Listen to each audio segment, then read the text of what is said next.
Ce Barça-Dortmund, Romain, les buts, il y a 4 buts. Les 4 buts du FC Barcelone qui devait ce soir assumer son statut de favori de la compétition. La meilleure attaque d'Europe était opposée à domicile au Borussia Dortmund. Les Catalans qui ont attaqué très fort ce match. Une entame agressive dès les 10 premières minutes de jeu avec beaucoup d'occasions. Et c'est à la 25e minute, Samuel, que les Catalans font la différence sur ce coup de pied arrêté.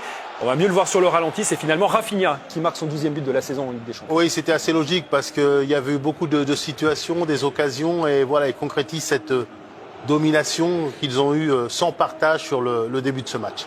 1-0 à la pause pour les joueurs d'Hans-Dieter Flick. On revoit le bout du pied, le pointu de Rafinha pour conserver donc sa place de meilleur buteur de la Ligue des Champions avec 12 réalisations. 1-0 à la pause et en seconde période, les Catalans vont accélérer. Là, on va comprendre qu'il y a un écart énorme entre ces deux clubs. José-Pierre Fanfan, deuxième but dès la 48e minute de jeu. Là, c'est parfait. Le centre de Yamal, la déviation de Rafinha et la finition de Lewandowski. Oui, dès le retour des vestiaires, ils ont voulu en tous les cas de nouveau marquer leur territoire. Ils avaient souffert un petit peu, donc ils se sont fait un peu peur en fin de première période.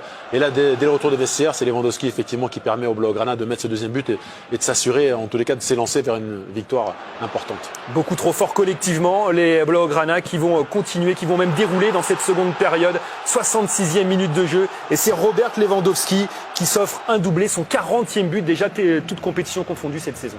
Ouais, tout est fait dans le bon tempo. La passe de Yamal pour Fermin, l'appel de Rafinha qui libère l'espace, premier poteau pour Lewandowski. Voilà, c'est l'illustration que c'est les individualités qui se mettent au service du collectif. L'illustration, encore une fois, de vos propos, Samuel, sur le 4e et dernier but. La passe de Rafinha pour Lamine Yamal.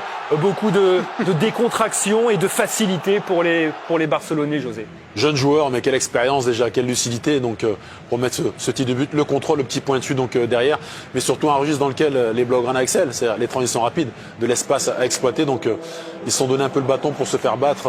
Le BFORB en seconde période et Lamine Yamal en est l'illustration parfaite.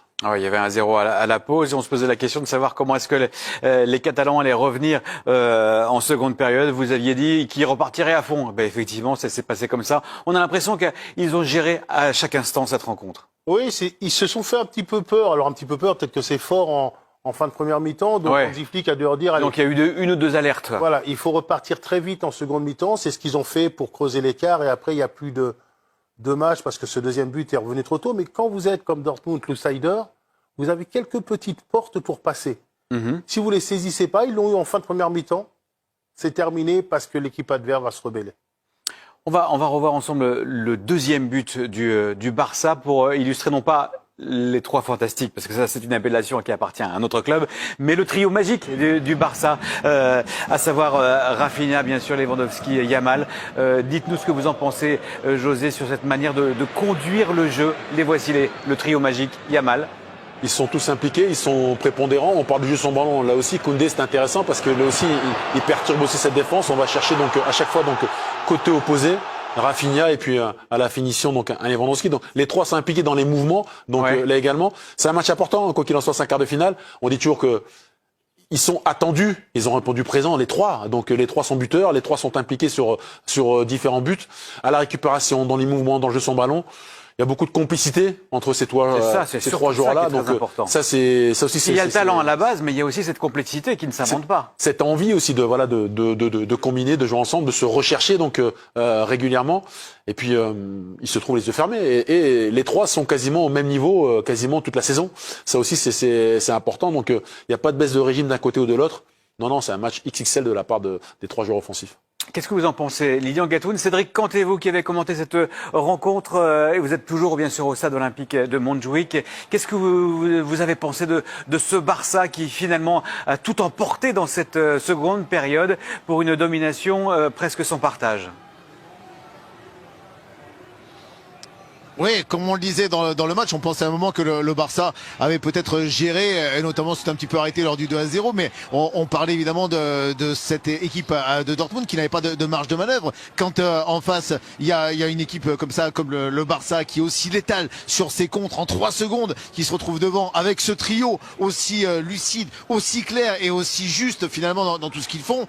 Voilà, chaque erreur est payée cash, et donc ce 4-0 finalement, c'est encore une fois une démonstration que ce trio offensif, il faut pas lui laisser un demi-ballon, sinon il le transforme en but. Oui, en fait, ils font ce que les adversaires n'arrivent pas à faire, c'est-à-dire sanctionner à la moindre erreur. Et c'est vrai que les occasions manquées de Guirassy en première période, vous pouvez pas vous le permettre, parce que eux, dès qu'ils enclenchent la deuxième, et ben c'est une récupération à 60 mètres du but et en 2 passes avec les courses à haute intensité, avec leur volonté d'aller faire mal à l'adversaire. Et ben les filets ils tremblent en quelques secondes. Donc malheureusement vous pouvez avoir des regrets peut-être à la mi-temps, mais à la fin du match vous vous rendez compte qu'il y a un rouleau compresseur qui vous est passé dessus et que les individualités, les 3 joueurs de devant, et ben ils amènent tout ce collectif, ils magnifient ce collectif avec de la justesse technique, avec du talent brut. Donc cette équipe elle est vraiment taillée pour aller très loin. Aujourd'hui Dortmund malheureusement n'a pas fait le poids. Effectivement, il y a presque plus de regrets à avoir du côté du Borussia après cette première période. Merci beaucoup Lilian Gatoun, Cédric Canté pour cette dernière analyse depuis le stade olympique de Montjuïc. On va nous revenir juste quand même sur Lamine Yamal qui vous a enthousiasmé au plus haut point dans cette rencontre, à la fois dans la finition et puis dans la passe, dans la vista tout simplement. Oui, parce qu'on parle à juste titre beaucoup de Pedri, mais pour moi, le joueur le plus fort de cette équipe, c'est Yamal. Parce que c'est un numéro 10. Chacun son registre peut-être. Non, c'est le plus fort, pour le plus doué. Ouais. Un numéro 10 qui joue sur le côté. C'est un gamin qui s'amuse. Des farces qu'il fait à l'adversaire et qui est lucide. Des fois, on peut lui reprocher, comme au début de cette action, d'en faire un petit peu trop. Parce que là, effectivement, il fait tout début du match, l'élastico. Oui. Il doit donner en retrait, mais il a envie de s'amuser. Il a envie l'élastico. Ouais, il a envie de se faire plaisir. Il a envie de chercher à marquer dans un angle impossible. Mais sinon, sur le reste du temps, quelle lucidité pour là, regardez, regardez, il peut pas bouger le gardien parce qu'il s'attend à ce qu'il y ait une touche supplémentaire. C'est le gamin qui s'amuse dans un cours de récré. Je te l'ai faite à l'envers. Et ça, c'est le vrai. Regardez, tac et tac. Il peut pas bouger le gardien parce qu'il s'attend à un pas de plus. Ouais. Parce que Yamal, il lui fait à l'envers parce que il prend toujours le contre-pied de l'adversaire. Il est lucide, il danse, il s'amuse en fin de match. Il va nous illuminer la planète foot sur les 15 prochaines années. C'est ça. Extraordinaire. Tac et tac, alors que le commun des mortels aurait fait tac, tac, tac et tac. Exactement. Et le gardien n'a pas pu réagir. On ferait la petite musique de Lamine Yamal, effectivement.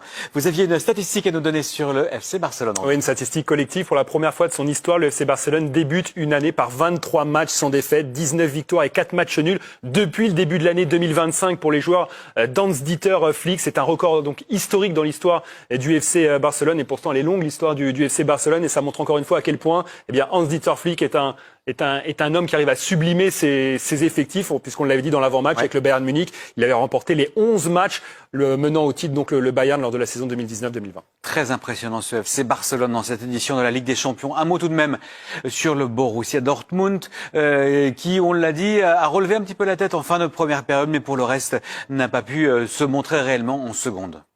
Non, on l'a également dit qu'il fallait réaliser un exploit donc pour pouvoir faire un résultat face au FC Barcelone.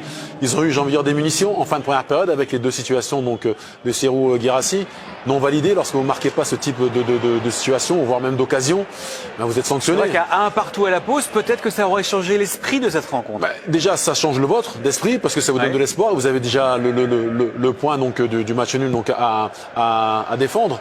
Et puis peut-être vous mettez un peu de doute aussi dans la tête de l'adversaire. Mais en seconde période, ils ont encaissé trop rapidement donc ce deuxième but. Et puis derrière, ils ont libéré beaucoup trop d'espace. Ensuite derrière, donc beaucoup de naïveté, beaucoup de déchets techniques exploités immédiatement donc par le FC Barcelone qui, dans les transitions rapides, est chirurgical pour ressortir justement donc de phase défensive à phase offensive. Il leur faut 1, 2 passes et en 1 touche, voire 2 touches de balle pour sortir seulement de la densité et se mettre en situation offensive. Donc on les a vus en grande difficulté. Les joueurs de réduire l'écart, on vient de le voir sur cette dernière occasion. Les joueurs attendus, Guirassy a fait ce qu'il pouvait, mais un Brandt décevant dans l'utilisation du ballon. Et puis on avait souligné sûrement des problèmes défensifs, ça n'a pas manqué ce soir, ils en prennent 4. 4-0, c'est marqué sur le sol de notre studio et ça fait mal bien sûr aux supporters du Borussia Dortmund. Ça réjouit évidemment les supporters du FC Barcelone. Tiens, notez que vous pourrez également retrouver le Borussia sur nos antennes ce week-end à l'occasion du formidable Klassiker. C'est le Bayern Dortmund, bien sûr, match très attendu en Allemagne. samedi dès 15h45 GMT en direct sur Canal+ Sport 1. Tiens, le Bayern battu hier c'est sur sa pelouse face à l'Inter.